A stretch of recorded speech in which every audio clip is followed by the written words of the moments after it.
Querido hermano, querida hermana, déjame comenzar con una pregunta que nace del corazón. ¿Alguna vez te has encontrado frente a tu hijo sintiéndote completamente impotente, mirándolo con amor y con miedo al mismo tiempo, orando por él mientras una voz silenciosa te pregunta ¿qué pasará si hoy no puedes hacer nada más? Yo sé que muchos de ustedes han vivido ese momento. No es teoría, es vida real. Es ese nudo en la garganta que aparece cuando amas profundamente y no tienes control. Hay días en los que el cansancio no es solo físico, las manos tiemblan sin razón aparente, el pecho se siente pesado y la noche se vuelve más larga que cualquier promesa que alguien te haya hecho. Hablas poco, porque sientes que ninguna palabra alcanza, que todo lo que dices se queda corto frente a lo que te duele. Y en ese silencio sigues orando, aunque a veces ni siquiera sabes cómo seguir. El mensaje que quiero compartir hoy contigo nace exactamente ahí. Es una invitación clara y directa a poner a tu hijo en las manos de Dios mediante una oración con autoridad, justo cuando tú ya no sabes qué hacer. No es una oración más, no es repetir palabras por costumbre, es un acto de fe cuando las fuerzas humanas ya se agotaron. Muchos de los que me escuchan viven una crisis espiritual muy concreta. Por un lado hay preocupación, por otro hay culpa, te aferras a Dios pero al mismo tiempo dudas. Dices en tu interior que ya has orado mucho y te preguntas por qué todavía no ves cambios. Esa tensión cansa el alma y a veces te hace sentir que estás fallando. Tal vez estás luchando con cosas muy reales. Una conducta que se repite y te asusta, una caída que presientes antes de que ocurra, una puerta peligrosa que no puedes cerrar, un dolor que tu hijo no expresa con palabras, pero que tú sientes como si estuviera dentro de tu propio pecho. Nada de eso es imaginario, todo eso pesa. Si has llegado al límite, no apagues este video. Tal vez hoy no necesitas más consejos ni explicaciones, tal vez lo que necesitas es una declaración de fe que cambie el ambiente espiritual que te rodea. Y antes de continuar, te invito a algo sencillo pero importante. Si estás escuchando con lágrimas o con ansiedad, deja un comentario breve con aquello que estás pidiendo por tu hijo. Dale like para que este mensaje lleve esperanza a otros, compártelo con una madre o un padre que esté exhausto y suscríbete al canal para que caminemos juntos como comunidad de fe. Ahora, haz espacio en tu corazón, porque lo que viene no solo toca emociones, toca el centro mismo de tu fe.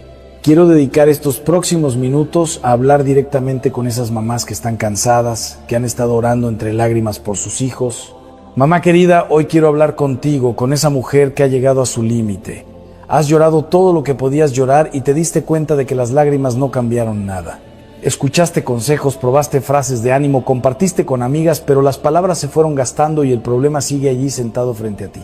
Ahora el silencio duele más que cualquier conversación y la esperanza se parece a una lamparita que parpadea, a punto de apagarse.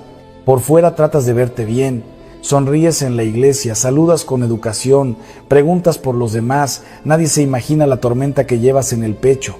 Te acuestas fingiendo que estás cansada como todos, pero tú sabes que lo que te agota no es el trabajo, es el peso de ese hijo, de esa hija, de esa situación que no se mueve. Duermes sí, pero por dentro sigues llorando. Miras a tu hijo y ves detalles que los demás no ven, un gesto raro en su mirada, un hábito que se repite, una conversación que evita, un lugar al que va demasiado, un brillo extraño en sus ojos, una pantalla que siempre esconde, una amistad que no te huele bien. No lo puedes explicar del todo con palabras, pero algo dentro de ti se enciende como una alarma silenciosa. Percibes una tentación rondando su vida, una oscuridad que él o ella todavía no sabe nombrar. Ser madre es eso, sentir antes que los demás, preocuparte antes que los demás, ponerte en la brecha antes que todos.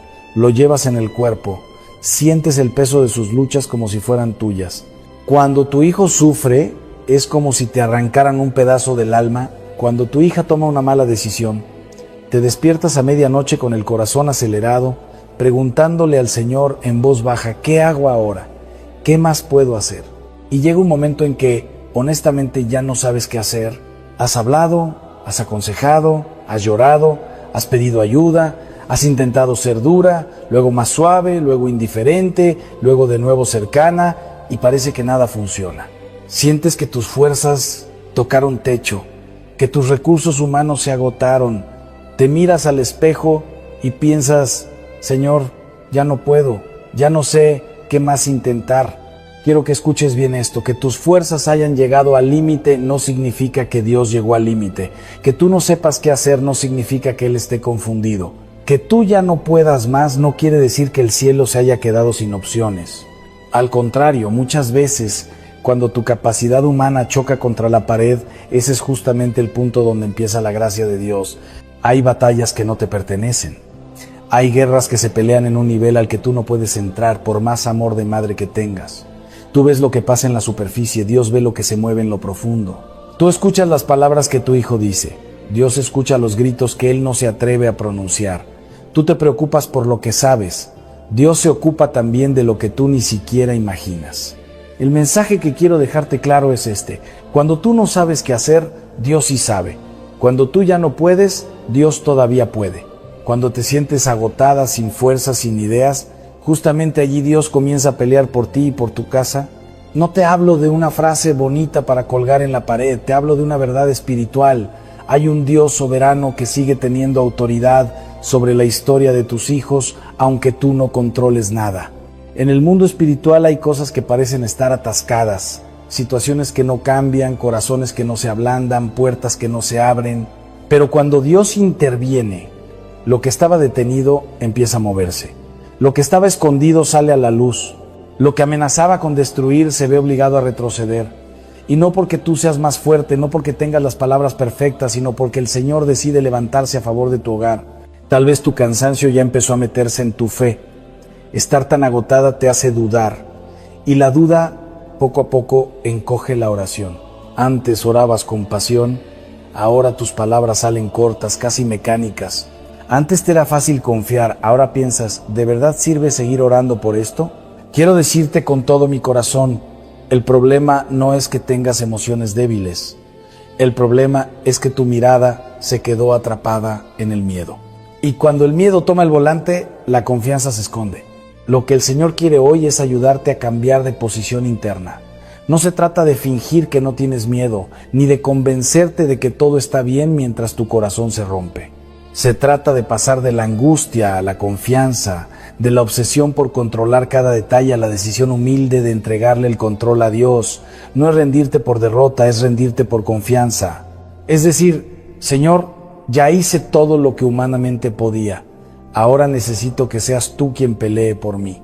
Si mientras escuchas esto tu corazón late más rápido porque se te viene a la mente un miedo muy concreto, quédate. No cierres el video, no te distraigas. Porque eso que ahora te aprieta el pecho puede ser justamente el punto que Dios quiere tocar primero. No es casualidad que hoy estés oyendo estas palabras. El Señor te conoce, conoce a tu hijo, conoce a tu hija y sabe exactamente dónde está la batalla más dura. Escúchame bien, no fuiste llamada a cargar sola la guerra espiritual de tu familia. No eres la general de un ejército solitario. Eres una madre llamada a ponerse en la brecha, a interceder, a levantar la bandera del nombre de Jesús sobre tu casa. Tu papel no es hacer el milagro, tu papel es permanecer de pie, aún con las rodillas temblando, delante de Dios, recordándole sus promesas y entregándole una y otra vez la vida de tus hijos. Dios no te pide que seas perfecta, ni que nunca te canses, ni que siempre sepas qué hacer. Él sabe que hay noches en las que no puedes más. Lo que sí te pide es que no sueltes su mano, que no abandones el lugar de la oración, que no salgas del campo justo cuando Él está empezando a moverse.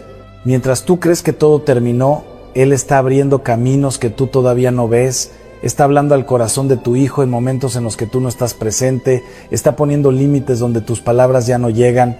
Quiero que te quedes con esta imagen en el corazón, tú de rodillas, cansada, llorando, diciendo, Señor, ya no sé qué hacer. Y al mismo tiempo un Dios poderoso de pie diciendo, hija, yo sí sé qué hacer. Déjame a mí lo que tú ya no puedes controlar. Esa es tu verdadera posición. No la de una mujer derrotada, sino la de una intercesora que entrega su guerra a las manos del único que nunca pierde una batalla. Querido hermano, querida hermana, quiero invitarte a hacer algo muy sencillo conmigo. Si puedes, ahí donde estás, cierra un momento los ojos. Imagina el rostro de tu hijo.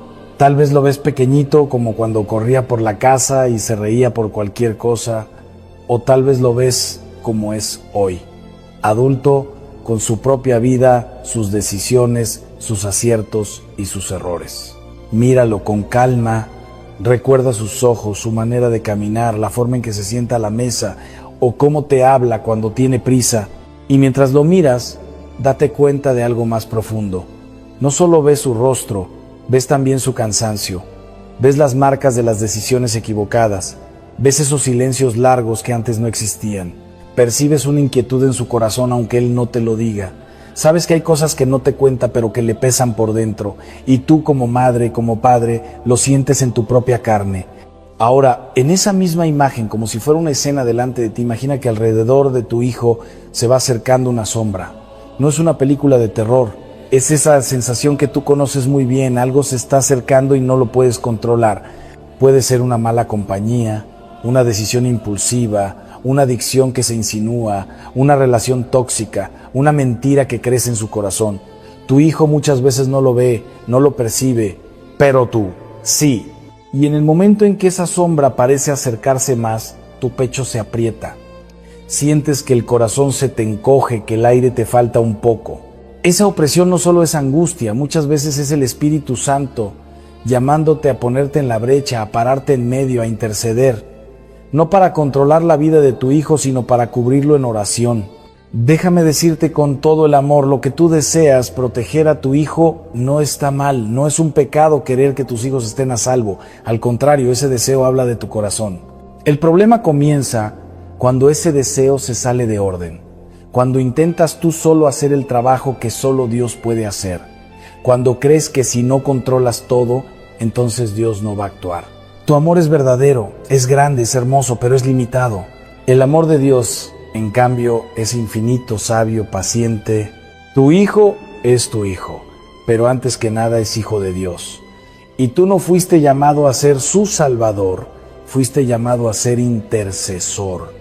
Esa diferencia sana tu alma. En ese día de angustia, en el que tu corazón se oprime al pensar en tu hijo, el Señor no te deja con las manos vacías. No te dice solo ánimo y ya, te da un arma. Te entrega una palabra concreta, un salmo que no es solo poesía, sino una declaración de batalla espiritual. Ese salmo es el Salmo 20. Quiero leerlo sobre ti, sobre tu casa, sobre tus hijos. Dice así: que el Señor te responda en el día de angustia, que te envíe ayuda desde el santuario, que recuerde todas tus ofrendas, que te conceda los deseos de tu corazón, que el Señor cumpla todas tus peticiones. Escucha cada frase despacio. Que el Señor te responda en el día de angustia. El día de angustia no es cuando todo está bien, cuando la familia está en orden y el corazón tranquilo. El día de angustia es cuando tu hijo está lejos, cuando no contesta, cuando tu mente imagina lo peor. Es cuando sientes que ya no puedes más, que te faltan fuerzas, que tus palabras se acabaron. Y precisamente ahí, en ese día, la palabra dice que el Señor responde: no cuando tú seas perfecto, no cuando tu fe no tiemble, sino cuando estás con el alma en pedazos. Ese es el campo de batalla, y ahí Dios decide intervenir. Que te envíe ayuda desde el santuario. Eso significa que la ayuda verdadera para tu hijo, para tu familia, no viene solo de un consejo humano, de un contacto influyente, de un profesional, aunque todo eso pueda ser útil. La ayuda más profunda viene del santuario, de la presencia misma de Dios. Hay cosas en tu hijo que tú no alcanzas, heridas que tú no puedes tocar, miedos que él no te confía, pero el Señor sí puede llegar hasta el lugar donde tú no puedes entrar. El santuario es ese espacio donde Dios ve lo que tú no ves y alcanza lo que tú no alcanzas. Cuando oras con este salmo, estás pidiéndole al Señor que actúe desde su trono, desde su autoridad, desde su santidad, no solo desde tus recursos limitados. Que recuerde todas tus ofrendas. Tal vez piensas: yo no he dado grandes cosas, pero el Señor recuerda esas noches en vela, esas lágrimas en silencio, esas veces que preferiste callar en vez de herir, esos días en que ayunaste sin que nadie lo supiera, esos minutos en que doblaste las rodillas por tu hijo cuando estabas agotado. Todo eso, a los ojos de Dios, son ofrendas. Él no olvida lo que tú has sembrado en fe. Que te conceda los deseos de tu corazón.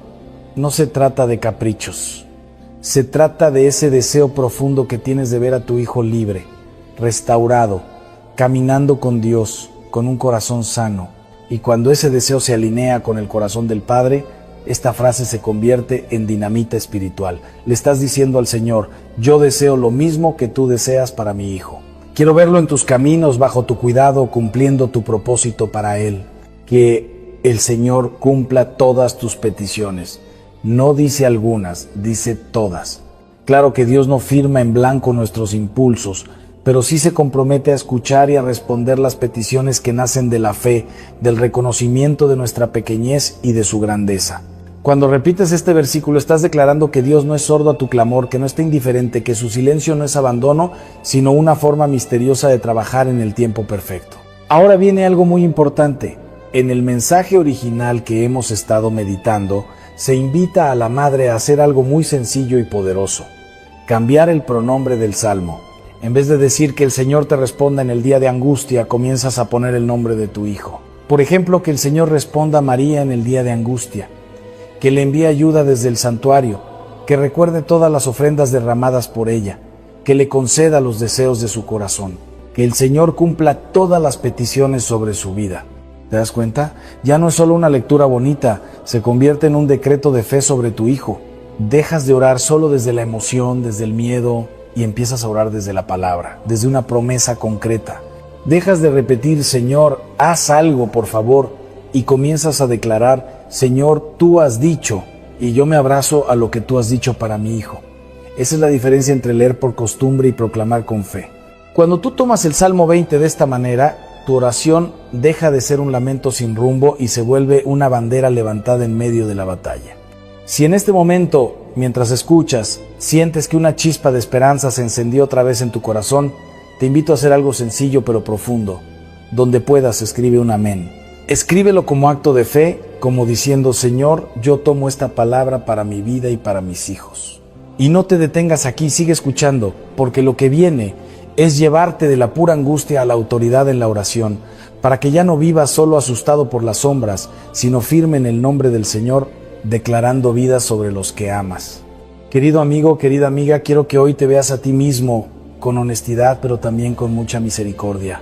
Porque cuando un hijo sufre, cuando un hijo se aleja, casi siempre en el corazón del padre o de la madre aparece una sombra muy concreta, la sombra de la culpa.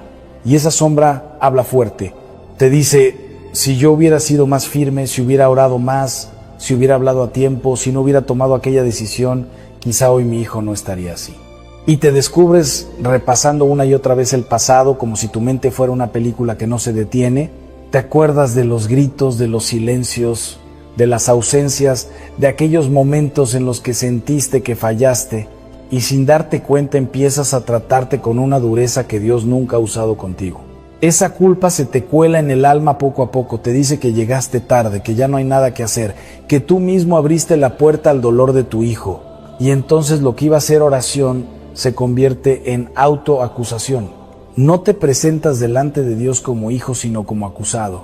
Y el enemigo aprovecha eso, porque mientras tú miras solo al pasado, él te roba el presente, te roba el hoy, que es el único día en el que realmente puedes interceder. Y esta culpa no llega sola, llega con signos muy concretos. Empiezas a perder el sueño, te acuestas cansado pero no descansas. Te despiertas a medianoche y aunque tu cuerpo está en la cama, tu mente está en la habitación de tu hijo, en la ciudad donde vive, en las decisiones que está tomando. El pensamiento gira, regresa, insiste, te levantas y sientes el pecho pesado, como si llevaras una piedra colgada al corazón. No sabes explicarlo muy bien, solo sabes que hay algo que no te deja tranquilo.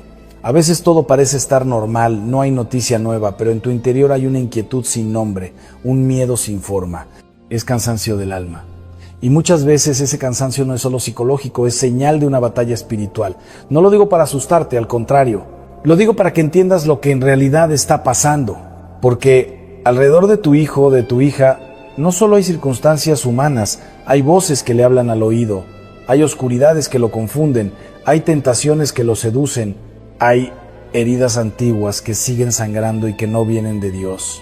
Es como si tu hijo caminara por un campo de batalla que él mismo no ve con claridad. Por fuera quizá ve solo rebeldía o tristeza, pero por dentro hay pensamientos de fracaso, de rechazo, de soledad, de desesperanza. Imagina por un momento esa escena. Tu hijo, tu hija, caminando en medio de voces que le dicen no vales, nadie te entiende, mejor aléjate, haz lo que quieras. Ves sombras que se acercan, recuerdos que hieren, personas que lo empujan más lejos de la voluntad de Dios. Y en ese panorama de pronto empieza a crecer una luz. No es una idea positiva, no es un simple deseo, es la presencia del Señor acercándose. Es Dios que entra en el campo de batalla, que se planta a su lado, que levanta la mano para detener aquello que quiere destruir. Esa luz no nace de tu fuerza, nace del corazón de Dios. Pero esa luz encuentra un canal en tu oración. Aquí está el punto clave que quiero que entiendas. Lo que tú enfrentas no es solo una situación física o familiar, es un contexto espiritual. No estás lidiando solamente con mal carácter, con malas compañías o con malas decisiones. Estás en medio de una guerra silenciosa por el corazón de tu hijo. Y por eso tu actitud de oración no puede quedarse en un susurro tembloroso, como si estuvieras pidiendo algo imposible, casi avergonzado. Tu oración está llamada a pasar de la postura del que tiembla a la postura del que se sostiene en una roca firme. Dios no te trae hasta aquí para señalarte con el dedo. Escúchalo bien en tu corazón. Él no te llamó para condenarte, sino para equiparte. Él no quiere que te hundas en la culpa, quiere levantarte en la fe. La culpa te lleva hacia atrás, te encadena al si yo hubiera. La autoridad de la fe te trae de vuelta al hoy puedo. Hoy puedes orar, hoy puedes declarar la palabra. Hoy puedes poner el nombre de tu hijo delante del trono de Dios. Hoy puedes entregar lo que no entiendes en manos de aquel que sí lo comprende todo.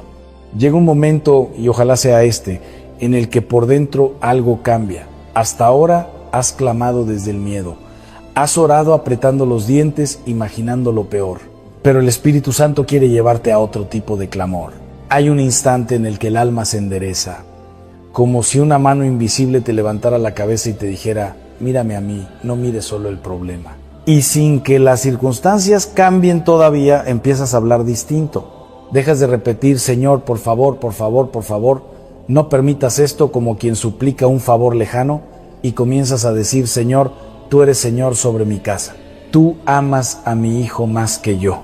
En tu nombre declaro que tu luz rodea su mente, su corazón, sus decisiones. Yo me pongo en la brecha por él y confío en tu tiempo. Eso es un cambio de postura interior, no es magia, no es autosugestión, es la fe pasando de la teoría a la práctica. Es la gracia de Dios enderezando tu corazón por dentro, arrancando las raíces de la culpa para que tomes tu lugar como intercesor, como intercesora. Tu historia no te descalifica, tus errores no te expulsan de la presencia de Dios. Al contrario, cuando los pones a los pies de la cruz, el Señor los convierte en humildad, en compasión, en una autoridad diferente. La autoridad de quien ha sido perdonado y por eso puede clamar por misericordia para otros. Si ahora mismo estás escuchando esto y sientes que la culpa te ha estado hundiendo, te pido que no te vayas. Quédate. No tienes que vivir ni una noche más condenado por tu pasado. No es esa la voz de Dios. Él no quiere un padre ni una madre paralizados por el miedo. Te quiere de pie, incluso con lágrimas, pero de pie, tomando la mano de Jesús y levantando el nombre de tu hijo en oración. No estás solo en esta batalla, porque el que intercede nunca está solo. Cuando tú oras por tu hijo, no estás hablando al aire, tu oración se une al corazón de Dios. Tu voz se mezcla con la voz de Cristo que intercede por nosotros delante del Padre. Y cuando tu corazón se alinea con el corazón de Dios, la oscuridad pierde terreno. Quizá no veas el cambio de inmediato, quizá el proceso tome tiempo, pero en el mundo espiritual algo se mueve. Donde antes había tinieblas empieza a entrar luz. Donde antes la culpa tenía la última palabra, ahora la tiene la gracia. Por eso hoy te invito a soltar el látigo con el que te has pegado tantos años y a tomar en su lugar la espada de la oración. Deja en manos de Dios lo que ya no puedes cambiar y abraza con fe lo que todavía puedes hacer. Clamar, declarar, confiar, entregar. Tu hijo, tu hija no están solos en el campo de batalla y tú como intercesor tampoco. Dios está presente, su luz está avanzando. Y cuando el corazón de un padre o de una madre se une al corazón del Padre Celestial, la noche, por larga que sea, ya no tiene la última palabra. Querido hermano, querida hermana, en este momento quiero invitarle a hacer algo muy sencillo y al mismo tiempo profundamente espiritual. Quiero que imagine porque sobre la vida de su hijo, de su hija, usted levanta una bandera. No una bandera política, ni una bandera de orgullo humano, sino una bandera que dice claramente: este hijo le pertenece al Señor, esta batalla está bajo la autoridad de Dios. Mientras escucha estas palabras, quizá pueda incluso extender su mano allí donde está, como si la pusiera sobre la cabeza de su hijo, aun cuando él no esté presente. Ese gesto sencillo, unido a la palabra de Dios, se convierte en un acto de fe. Usted conoce de sobra esos ciclos que se repiten una y otra vez y que le llenan de miedo: ansiedad, depresión, amistades dañinas, comportamientos autodestructivos, pensamientos confusos, decisiones precipitadas, influencias negativas. Usted ve que las semanas pasan y parece que siempre se tropieza con la misma piedra. Y en su interior se repite una frase dolorosa: no puedo estar con mi hijo a cada segundo, no puedo controlar todo, no puedo vigilar todas sus decisiones. Sus noches se vuelven largas, sus días se llenan de sobresaltos, cualquier mensaje en el teléfono le hace pensar lo peor. Usted ama, usted cuida, usted aconseja, pero llega un punto en el que siente que sus fuerzas humanas no alcanzan. Es justamente allí donde la palabra de Dios se abre como una ventana. El Salmo 20 pone en nuestros labios algo que usted y yo necesitamos proclamar, no solo leer. Escuche con atención: nosotros celebraremos tu victoria y en el nombre de nuestro Dios alzaremos nuestras banderas. Que el Señor cumpla todas tus peticiones. Cuando la Biblia dice nosotros celebraremos tu victoria, está hablando de una victoria que tal vez todavía no vemos con nuestros ojos, pero que ya empezamos a abrazar con la fe. Y cuando dice en el nombre de nuestro Dios alzaremos nuestras banderas, nos está invitando a hacer exactamente ese gesto interior: levantar una bandera sobre la vida de nuestros hijos, no en nuestro nombre, sino en el nombre de Dios. Al levantar esa bandera, usted está diciendo: Señor, yo reconozco que esta batalla no es solo mía, pertenece a ti. Mi hijo no es simplemente mi proyecto, es tu ungido, es alguien a quien tú miras con amor y propósito. Por eso el salmista continúa: ahora sé que el Señor salvará a su ungido, le responderá desde su santo cielo con el poder de su diestra victoriosa. Piense un momento en esa expresión: salvará a su ungido. No es cualquier mirada, no es una mirada de indiferencia, es la mirada de un Dios que ve a esa persona con una dignidad especial, con un llamado, con un futuro que vale la pena rescatar. Y luego viene esa frase tan fuerte: con el poder de su diestra victoriosa. Usted y yo sabemos que su mano, por más amorosa que sea, tiene límites. Usted no puede estar en todas partes, no puede entrar en todos los lugares donde su hijo entra, no puede interceptar todos los mensajes, no puede filtrar todos los contenidos que él ve, pero la diestra de Dios sí puede. La diestra de Dios llega donde usted no llega, ve lo que usted no ve, toca lo que usted no alcanza a tocar. Cuando usted levanta la bandera de la fe sobre su hijo, usted está diciendo: Señor, yo confío más en tu mano que en la mía. Si en este momento siente que el Señor está hablando a su corazón, le hago una invitación sencilla. Comparta este video con alguien que también está cansado por causa de sus hijos y quédese conmigo hasta el final. Usted necesita escuchar la palabra de cierre, la palabra de sello que Dios tiene para su vida. No se vaya, porque el Señor está obrando en su interior mientras escucha. Volvamos al Salmo, porque allí hay una clave más. Dice así: algunos confían en carros de guerra, otros confían en caballos, pero nosotros confiamos en el nombre del Señor nuestro Dios. En aquellos tiempos, carros y caballos eran los grandes recursos militares, los mejores medios humanos para ganar una batalla. Hoy no hablamos de carros de guerra ni de caballos, pero sí hablamos de estrategias, tratamientos, escuelas, médicos, psicólogos, acompañamientos, límites, conversaciones. Todo eso es bueno, todo eso es necesario. Y usted debe seguir usando cada medio responsable que tenga a su alcance. Sin embargo, la Biblia nos recuerda que esos carros y esos caballos no son nuestro fundamento último. Puede haber terapia, pero si el corazón no se abre a Dios, algo sigue faltando. Puede haber diálogo, pero si no hay oración, hay una parte que queda descubierta. Puede haber límites, pero si no hay bendición, el alma se siente sola. Confiar en el nombre del Señor no significa despreciar los medios humanos, significa ponerlos en su lugar. Usted sigue haciendo todo lo que puede, pero reconoce con humildad que la salvación profunda de su hijo viene del Señor, no del control que usted ejerce. En la práctica esto se traduce en algo muy concreto.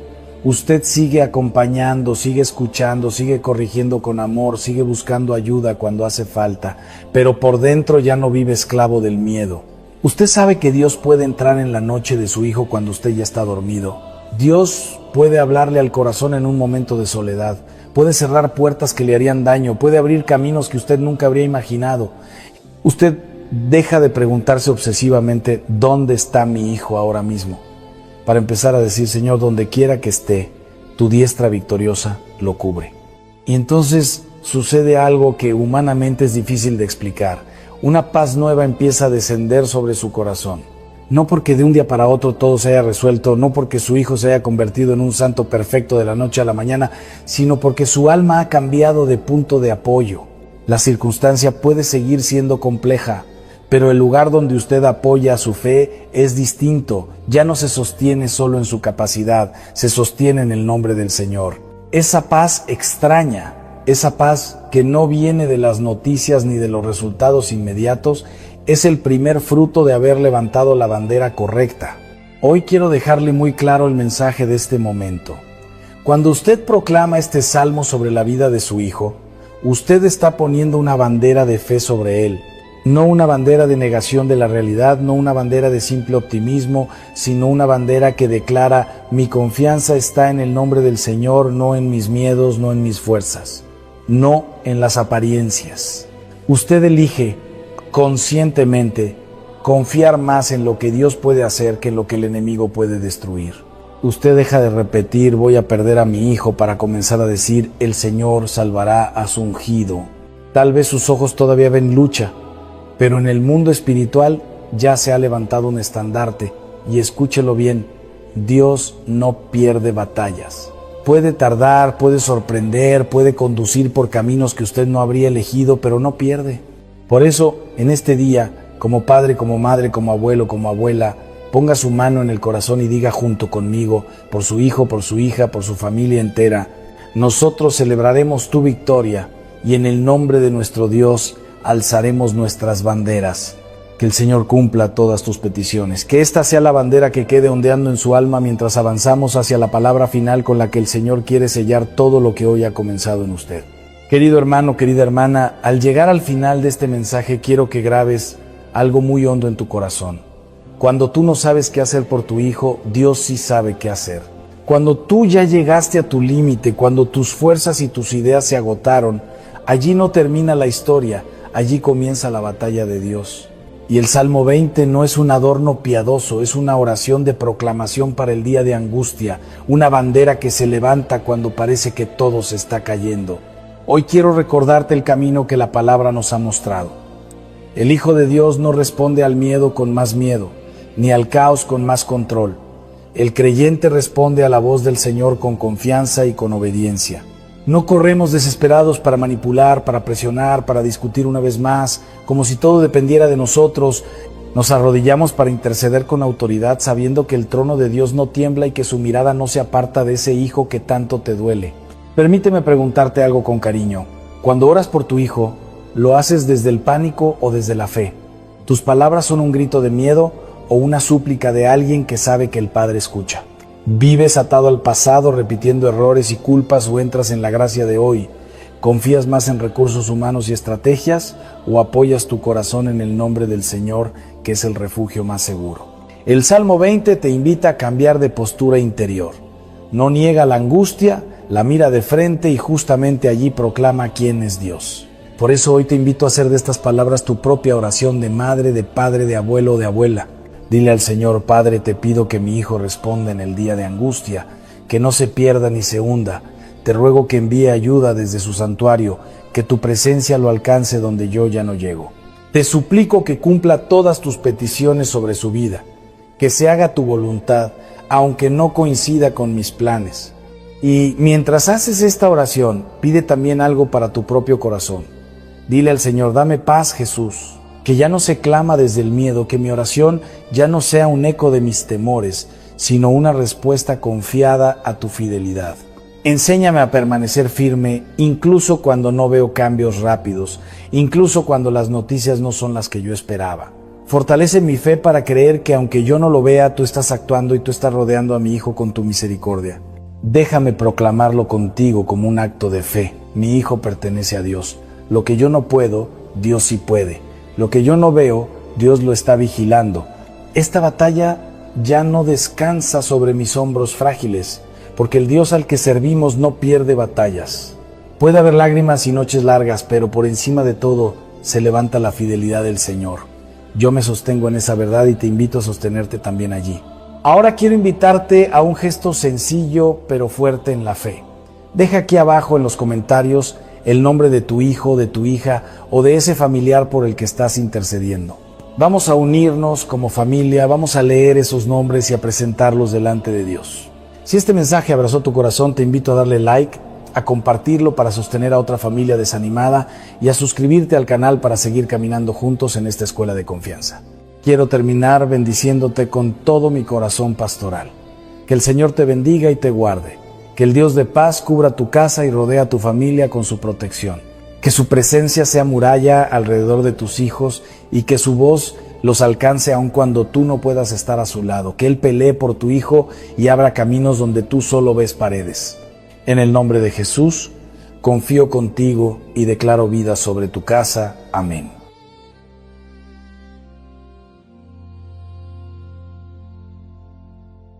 Hermanos míos, hace apenas 4 semanas recibí una llamada desesperada a las 3 de la madrugada de una familia completamente aterrorizada. Me decían con voces quebradas por el pánico absoluto: Padre, tiene que venir inmediatamente a nuestra casa ahora mismo. Algo demoníaco está sucediendo aquí y no sabemos qué hacer.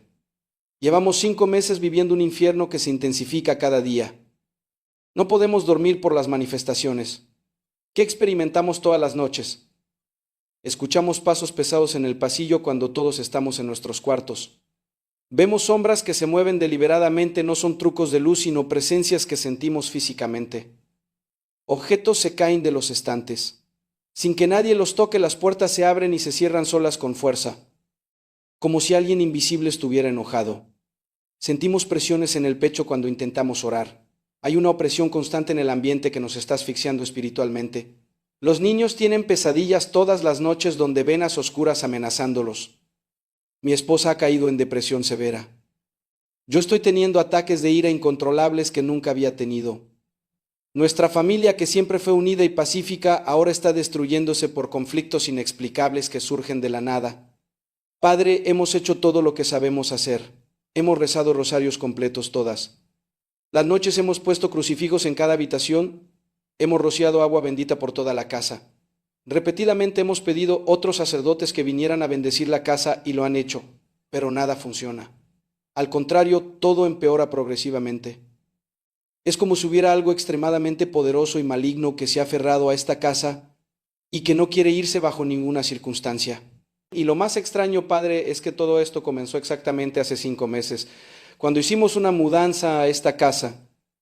El primer día que entramos a vivir aquí, sentimos algo raro en el ambiente, pero pensamos que era solo la adaptación a un lugar nuevo. Pero desde esa primera noche, las manifestaciones comenzaron sutilmente y han ido creciendo hasta convertirse en ataques constantes que ya no podemos soportar. Por favor, Padre, venga ahora. No podemos esperar hasta mañana. Sentimos que si no hacemos algo urgente esta noche, algo terrible va a suceder. Me vestí inmediatamente y conduje hacia su casa, que estaba en las afueras de la ciudad. Era zona semirural con casas espaciadas entre sí, rodeadas de terrenos grandes. Cuando llegué alrededor de las 4 de la madrugada, encontré a toda la familia reunida en la sala con las luces encendidas. Ninguno quería estar solo en su habitación. Todos tenían expresiones de terror mezclado con agotamiento extremo. Se veía claramente que llevaban semanas sin dormir bien. Los niños de 8 y 10 años estaban aferrados a su madre. El esposo tenía mirada de desesperación de hombre que ha llegado al límite de lo que puede soportar. Y hermanos, en el momento en que crucé la puerta de entrada de esa casa, sentí algo que cualquier sacerdote con experiencia en liberación espiritual habría reconocido. Inmediatamente había una atmósfera opresiva palpable, una presencia maligna, fuerte, que estaba literalmente infestando ese espacio. No era imaginación ni sugestión. Era realidad espiritual objetiva que se podía percibir claramente. Me senté con ellos y les pedí que me contaran absolutamente todo desde el principio, sin omitir ningún detalle, por insignificante que pareciera. Y hermanos, lo que me revelaron durante la siguiente hora me confirmó que efectivamente había infestación demoníaca seria en esa casa. Me contaron que la casa había sido propiedad de un hombre que murió solo hace un año, un hombre del cual los vecinos decían que practicaba ocultismo, que consultaba espíritus, que hacía rituales extraños, especialmente durante las noches de luna llena, que la gente del Haya le tenía miedo y evitaba acercarse a su propiedad. Cuando el hombre murió sin herederos, la casa quedó abandonada durante meses hasta que fue vendida en remate a esta familia católica que la compró porque era espaciosa y el precio era muy bajo comparado con otras propiedades similares. La familia no sabía nada de la historia oscura del propietario anterior cuando compraron. Solo después de mudarse empezaron a escuchar de los vecinos las historias sobre el ocultista que había vivido ahí. Y me contaron algo más que me pareció crucialmente importante. Me dijeron que cuando se mudaron hace 5 meses notaron que en la propiedad no había absolutamente ningún animal, ni pájaros en los árboles, ni insectos, ni lagartijas, nada. Era como si toda criatura viviente evitara ese lugar instintivamente. Y en los 5 meses que llevaban viviendo ahí, seguía siendo así. Era zona rural donde debería haber abundancia de vida animal, pero alrededor de esa casa específica había un vacío total de animales que ellos encontraban. Extremadamente extraño, pero no habían sabido cómo interpretarlo. Cuando escuché esto, hermanos, inmediatamente supe que era señal confirmadora de lo que ya había percibido, porque los animales tienen sensibilidad espiritual que los humanos frecuentemente hemos perdido. Pueden percibir presencias demoníacas y las evitan instintivamente. Cuando un lugar está fuertemente infestado, los animales no se acercan. Les expliqué todo esto a la familia y después procedí a hacer lo que era necesario espiritualmente. Durante las siguientes 4 horas hasta que amaneció hice exorcismo, menor completo de toda la casa, habitación por habitación. Recé las oraciones de liberación más poderosas que conozco. Rocié agua bendita abundantemente en cada rincón, especialmente en el sótano y el ático donde la presencia se sentía más fuerte. Coloqué medallas de San Benito en puertas y ventanas. Enseñé a la familia oraciones específicas de protección. Les di instrucciones de mantener vida espiritual intensa. Y cuando finalmente terminamos al amanecer, todos sentimos que la atmósfera había cambiado, la opresión se había levantado significativamente, aunque todavía quedaban residuos de la infestación que requerirían tiempo y oración continua para eliminarse completamente. Pero hermanos, cuando estaba por irme, cuando ya había hecho todo lo que sabía hacer, según los protocolos de liberación, sentí ese impulso interior del Espíritu Santo que he aprendido a reconocer después de años de ministerio, una voz clara en mi corazón que me decía, todavía falta algo crucial. Hay una protección adicional que debes enseñarles, algo que sellará esta casa de manera que lo que salió no pueda regresar fácilmente. Y en ese momento recordé una enseñanza antigua que había aprendido de un exorcista anciano hace muchos años, una sabiduría tradicional de la Iglesia que se ha perdido casi completamente en el catolicismo moderno, pero que tiene fundamento bíblico sólido y efectividad comprobada durante siglos. Me volví a la familia que estaba exhausta pero con esperanza renovada en sus rostros después de la liberación. Y les dije, ¿hay algo más que deben hacer para fortalecer la protección de esta casa? ¿Algo que complementará todo lo espiritual que hemos hecho? ¿Algo que creará barrera adicional contra futuros ataques? Les voy a enseñar sobre 3 animales específicos que Dios creó con capacidad especial de percibir presencias malignas y de proteger espacios donde habitan contra influencias demoníacas. Cuando estos 3 animales estén presentes en una propiedad y sean tratados con el respeto, debido como criaturas de Dios que tienen misión providencial, forman escudo espiritual que los demonios encuentran extremadamente difícil de penetrar.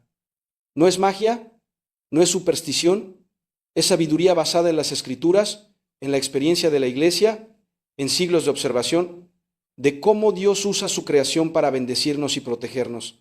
La familia me escuchaba con atención absoluta. Animales, y les expliqué cómo debían recibirlos en su propiedad, prometieron hacer exactamente lo que les indicaba.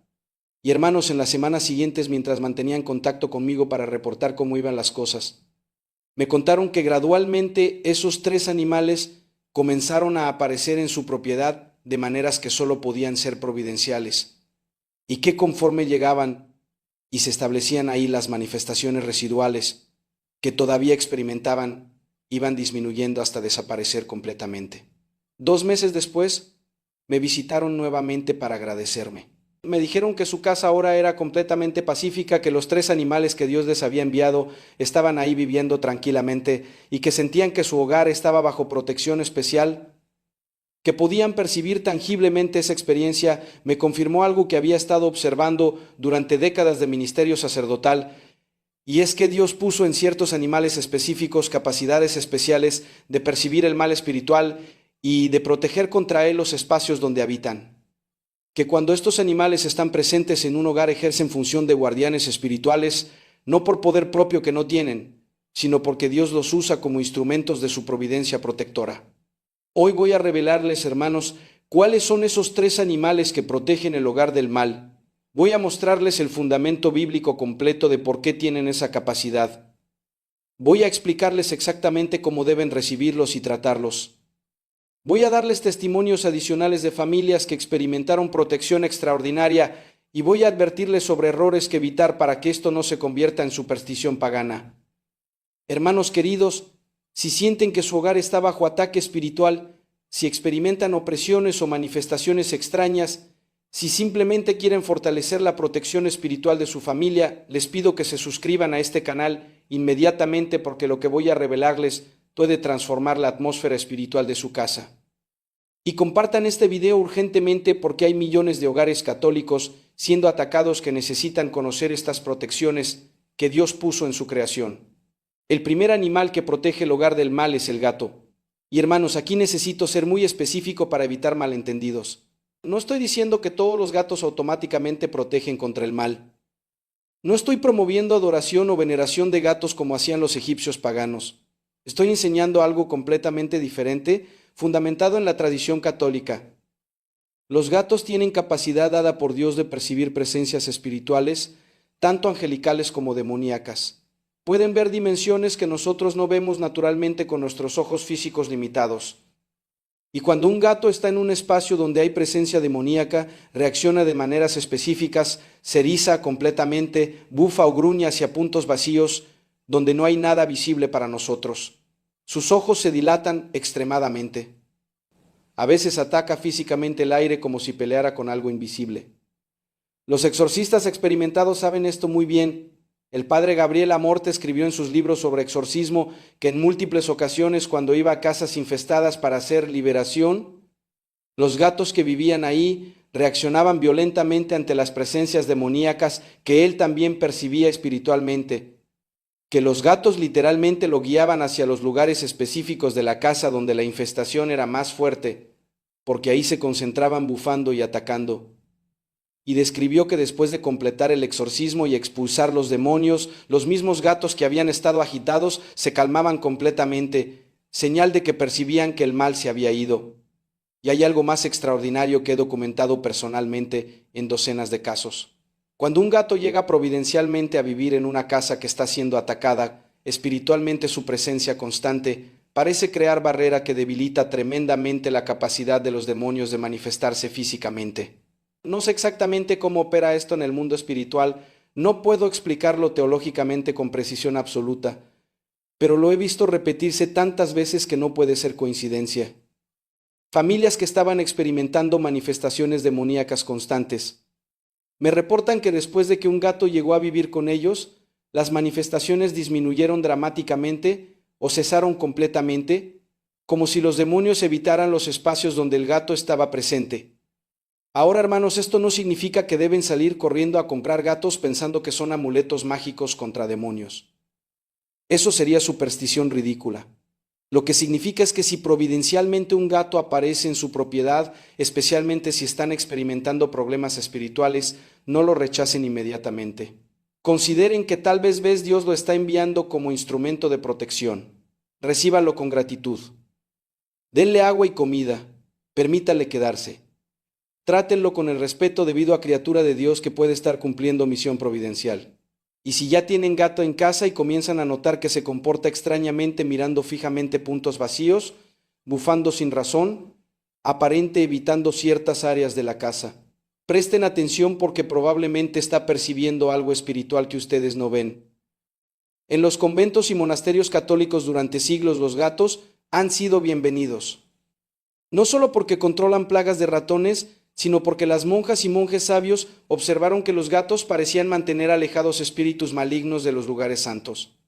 Hay conventos carmelitas antiguos donde hasta el día de hoy mantienen la tradición de tener siempre al menos un gato en la propiedad, específicamente como guardián espiritual, además de controlador de plagas. Santa Teresa de Ávila permitía gatos en sus conventos. San Juan Bosco tenía gatos en sus oratorios. Muchos santos reconocieron que estos animales tenían función protectora más allá de lo meramente físico. El segundo animal que protege el hogar del mal es el perro. Y aquí, hermanos, el fundamento es todavía más sólido. Los perros tienen lealtad y amor hacia sus dueños que refleja el amor de Dios. Tienen capacidad de sacrificarse por proteger a su familia humana, que es imagen de Cristo dando su vida por nosotros, y tienen sensibilidad espiritual extraordinaria. Pueden percibir presencias demoníacas y reaccionan ante ellas de maneras específicas. Ladran furiosamente hacia puntos vacíos, gruñen con pelos erizados, retroceden con miedo o atacan agresivamente según su temperamento. He documentado incontables casos de familias que me reportan que sus perros comenzaron a comportarse extrañamente justo cuando manifestaciones demoníacas empezaron, que los perros se negaban a entrar a ciertas habitaciones, que ladraban durante la noche hacia las esquinas de los cuartos, que se escondían temblando cuando la opresión espiritual se intensificaba. Y lo más importante, hermanos, los perros ejercen protección activa contra influencias malignas, de manera que los gatos frecuentemente no hacen. Un gato puede percibir el mal y evitarlo, pero un perro leal percibe el mal y lo confronta defendiendo agresivamente su territorio y su familia. Los demonios, que son cobardes por naturaleza, a pesar de su maldad, evitan los espacios donde hay perros guardianes, especialmente perros grandes y valientes que no tienen miedo de nada. No es que el perro tenga poder para expulsar demonios, solo Dios y quienes actúan en su autoridad pueden hacer eso, pero el perro puede hacer. Es suficientemente difícil e incómoda la presencia demoníaca que los demonios prefieren buscar lugares sin esa resistencia. He tenido casos de familias que adoptaron perros específicamente después de que les enseñé esta verdad y que experimentaron mejora dramática en la atmósfera espiritual de sus hogares. Una familia me contó que después de adoptar un pastor alemán grande, las pesadillas que sus hijos tenían todas las noches cesaron completamente, que el perro dormía en el pasillo entre las habitaciones de los niños y parecía estar montando guardia, que cuando ocasionalmente todavía había alguna manifestación, el perro ladraba furiosamente y la manifestación cesaba inmediatamente. Otra familia con un labrador reportó que desde que el perro llegó, las puertas dejaron de abrirse solas, los objetos dejaron de caer. La casa recuperó paz que no tenían en meses. Y en la tradición católica, aunque no hay doctrina oficial sobre esto, hay sabiduría popular transmitida durante generaciones que reconoce el papel protector de los perros. San Roque, uno de los santos patronos de los enfermos, es siempre representado con un perro a su lado. El perro que milagrosamente le llevaba pan cuando estaba enfermo de peste, que lo protegía, que lo acompañaba fielmente. San Domingo de Guzmán, fundador de los dominicanos, tiene leyenda de que su madre, antes de que él naciera, soñó que daría a luz un perro con antorcha encendida en la boca que incendiaría el mundo. Profecía de cómo Domingo predicaría la verdad encendiendo corazones. Los dominicanos son llamados dominicanes, perros del Señor, guardianes de la ortodoxia. Entonces, hermanos, si tienen perro, trátenlo bien. Reconozcan que además de ser compañía fiel, puede estar ejerciendo protección espiritual sobre su hogar sin que ustedes lo sepan. Y si sienten que su casa necesita protección adicional y tienen posibilidad de tener perro, consideren adoptarlo no solo como mascota, sino como guardián que Dios puede usar para defender su familia. El tercer animal que protege el hogar del mal es el más sorprendente de todos y el que menos personas conocen es el gallo. Y hermanos, cuando entiendan el fundamento bíblico y tradicional, van a comprender por qué tiene ese poder. El gallo tiene significado profundísimo en la tradición cristiana. Está asociado con el arrepentimiento porque fue el canto del gallo lo que hizo que Pedro recordara su negación de Cristo y llorara. Amargamente según los evangelios, pero tiene otro significado todavía más importante. El gallo que canta al amanecer anuncia la llegada de la luz que disipa las tinieblas. Es heraldo del sol naciente y en simbolismo cristiano representa a Cristo, que es la luz del mundo, que disipa las tinieblas del pecado y de la muerte. Por eso durante siglos en Europa católica era costumbre tener veletas con forma de gallo en lo alto de las torres de las iglesias. El gallo señalando hacia donde sopla el viento, pero siempre mirando hacia arriba, hacia el cielo, recordando a los fieles que deben estar vigilantes, que deben arrepentirse de sus pecados, que deben esperar la luz de Cristo. Y en las casas, especialmente en zonas rurales, era costumbre tener gallos, no solo por razones prácticas de obtener huevos y carne, sino porque se creía firmemente que la presencia del gallo protegía la propiedad contra el mal. Y hermanos, hay fundamento real en esto que trasciende la superstición. Los demonios operan principalmente durante la oscuridad de la noche, cuando la mayoría de la gente duerme vulnerable. En las 3 de la madrugada es considerada la hora de mayor actividad demoníaca. Pero el gallo que canta al amanecer anuncia que la noche terminó, que la luz está llegando, que el tiempo del dominio de las tinieblas ha pasado. Y aunque esto es simbólico, en primer lugar, hay dimensión espiritual real, donde el canto del gallo que anuncia la luz tiene efecto de debilitar las operaciones demoníacas que dependen de la oscuridad. He documentado casos extraordinarios de familias rurales que tenían gallos en sus propiedades y que me reportaban que nunca experimentaban los ataques nocturnos que otras familias cercanas sin gallos sí experimentaban. Una familia específicamente me contó que habían tenido manifestaciones terribles durante meses, que adoptaron un gallo después de que alguien les recomendó y que desde la primera mañana que el gallo cantó, al amanecer, las manifestaciones nocturnas cesaron dramáticamente.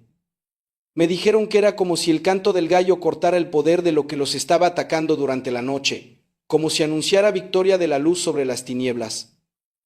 Y en el folclore católico tradicional de múltiples culturas, hay historias consistentes de gallos, ahuyentando vampiros, demonios, brujas, todo tipo de males espirituales con su canto al amanecer. Aunque mucho de esto está mezclado con superstición y exageración, el núcleo contiene verdad espiritual que la Iglesia siempre reconoció simbólicamente, aunque no lo definió dogmáticamente. Ahora, hermanos, la pregunta práctica: ¿cómo pueden implementar esto en sus hogares modernos, especialmente si viven en ciudades donde no es práctico tener gallos? Para el gato y el perro relativamente fácil. Pueden adoptar estas mascotas normalmente tratándolas bien y reconociendo su posible función protectora. Para el gallo es más complicado en contextos urbanos donde hay restricciones, pero si viven en zona rural o semirural donde es permitido, consideren tener al menos un gallo en su propiedad. Y si es imposible tener gallo vivo, pueden al menos tener imagen o estatua de gallo en lugar prominente de su casa como símbolo, recordando su significado cristiano, aunque obviamente esto no tiene el mismo efecto que el animal vivo. Y advertencias cruciales. Primero, no conviertan esto en idolatría o en superstición mágica. Los animales no tienen poder divino. Son simplemente instrumentos que Dios puede usar. Segundo, deben combinar esto con vida espiritual seria, sacramentos regulares, oración constante, vida en gracia de Dios. Sin esto, los animales solos no los protegerán. Tercero, traten a los animales con respeto y caridad como criaturas de Dios, no como objetos utilitarios. Denles buen cuidado. Y cuarto, nunca dependan solo de medios naturales, aunque sean providenciales. Su protección principal debe ser Cristo, los sacramentos, la oración. Estos animales son solo ayudas adicionales. Hermanos, los invito a considerar seriamente esta enseñanza. Si necesitan protección espiritual para sus hogares, reciban con gratitud estos animales que Dios puede enviarles. Oremos. En el nombre del Padre, del Hijo y del Espíritu Santo. Amén. Señor Jesucristo, gracias por poner en tu creación animales que pueden servirnos no solo físicamente, sino también como protección espiritual. Bendice mi hogar, protégelo de todo mal. Envía a tus ángeles a montar guardia, y si es tu voluntad, envía también estas criaturas que usas para defendernos. Que mi casa sea santuario de paz donde tú reines supremo. Amén. Hermanos, vayan en paz protegidos por Dios. Los bendigo en el nombre del Padre, del Hijo y del Espíritu Santo. Amén. Yeah.